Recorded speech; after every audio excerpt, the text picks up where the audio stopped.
Olá pessoal, tudo bem? Aqui é a Anitta Parisi e hoje eu quero dar continuidade sobre o nosso assunto sobre autoconhecimento e o equilíbrio sobre a nossa vida pessoal e a nossa carreira, a nossa vida profissional. Então vamos lá. Quando eu era criança, eu conheci a árvore do tamarindo. Enorme, linda, uma árvore que produzia uma sombra muito gostosa e eu brinquei muito embaixo de uma árvore de tamarindo.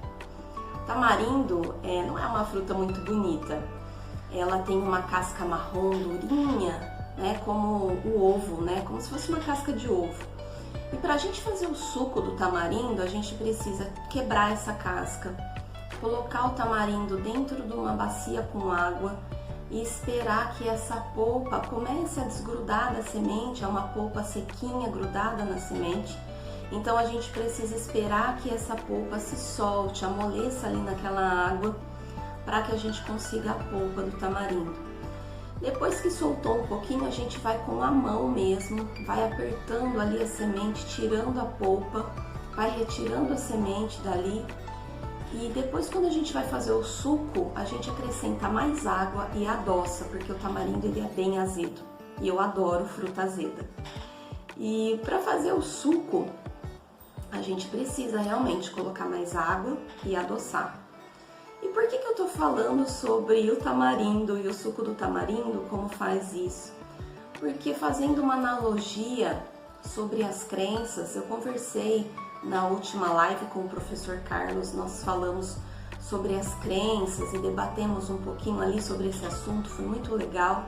Falamos sobre as crenças coletivas, como elas se dão, individualmente e como que essa crença se torna uma crença coletiva e atrapalha o nosso país ou ajuda o nosso país.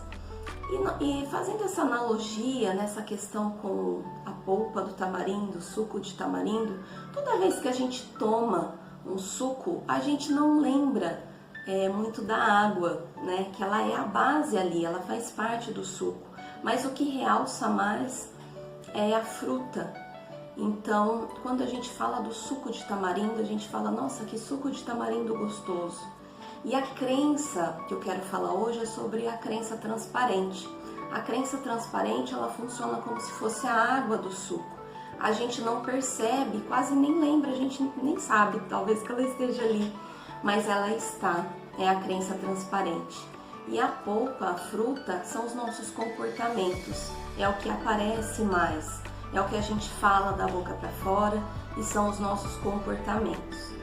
Então, quando nós temos algum mau resultado, algo que não está sendo legal, que está fazendo mal emocionalmente para mim, que eu não estou tendo resultado no meu trabalho, eu não estou ganhando o que eu gostaria, as coisas não estão andando bem, eu começo a me questionar o que está dando errado, o que pode ser que eu esteja fazendo que não está dando certo.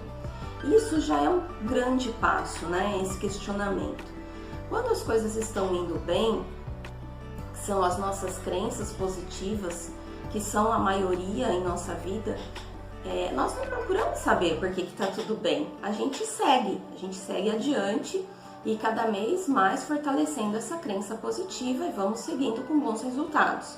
Agora, quando algo não está muito bom, a gente começa a se questionar e começa a puxar esse primeiro fiozinho do novelo, Isso já é fantástico, já é um grande passo. Nós temos essa escolha, nós podemos escolher em continuar dando errado, sofrendo, sentindo que não tá bom aquilo, ou falar, não, tem alguma coisa errada e eu preciso melhorar. Quando eu trago essa responsabilidade e começo a assumir que o que está errado está em mim e que eu posso melhorar e que sim, as situações em volta vão melhorar, já é um grande passo e as coisas começam a mudar. E é assim que a gente se transforma, muda as situações à nossa volta e sim conseguimos mudar uma sociedade toda. Essa crença transparente, ela fica ali por muito tempo, nós não sabemos que ela existe.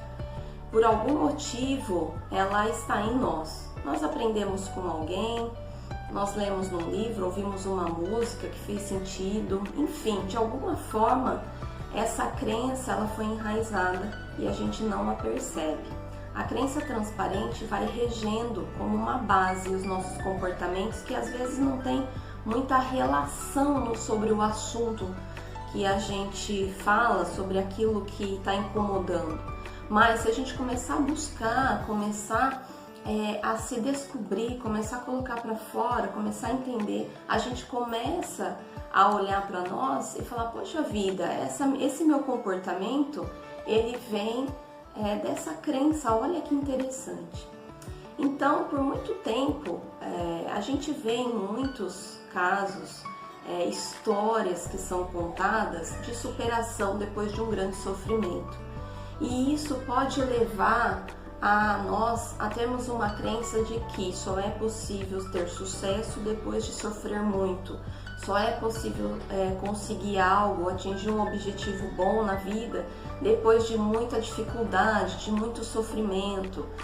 E a gente começa, essa é uma crença que pode ser enraizada e pode estar transparente, a gente não sabe que ela existe. Então toda vez que a gente salta para um próximo passo, para um próximo nível, isso é muito difícil, isso é muito complicado. Então a gente começa a observar. Então esse é um exemplo de uma crença que pode estar ali como a água, despercebida ali, escondida, mas que ela faz parte da nossa vida. Quantas histórias nós já ouvimos sobre pessoas que se superaram depois de uma grande dor? Isso é muito comum. Mas se a gente entende isso como se fosse para que eu tenha resultado, eu preciso sofrer, então a gente começa a criar sofrimentos desnecessários, dificuldades desnecessárias na nossa vida. Então é muito importante a gente começar a se atentar sobre isso. Quando a gente fala sobre eu não quero sair da zona de conforto, eu estou dizendo eu quero ter controle sobre a minha vida. Eu quero ter controle sobre as coisas que acontecem. Isso é muito comum, isso é um sentimento muito comum entre as pessoas. E a gente percebe nesse momento o quanto nós não temos esse controle não está em nossas mãos. Agora com o Covid-19, esse momento que a gente está passando, a gente percebe isso. Está todo mundo fora da sua zona de conforto, ninguém está na sua zona de conforto, de um jeito ou de outro, querendo ou não. Então a natureza normalmente nos colocam nessa situação de querer ou não, você sai da sua zona de conforto. Por quê? Porque a mudança, ela acontece todos os dias. Ela não é uma escolha para uma pessoa ou para outra, ela acontece. Todos os dias nós estamos mudando as nossas células, nós estamos envelhecendo, tudo está em transformação, tudo está em mudança. Tem gente nascendo, tem gente morrendo, o mundo está mudando. Então não é uma escolha, não é uma opção. Quando nós falamos da nossa transformação interna, sim, nós temos essa escolha. Eu posso escolher mudar e ter um resultado melhor, ou eu posso querer continuar da forma como eu estou. Se eu me sentir bem assim, tá tudo bem, não tem problema nenhum. Então, é muito importante que a gente pare para pensar sobre essas questões.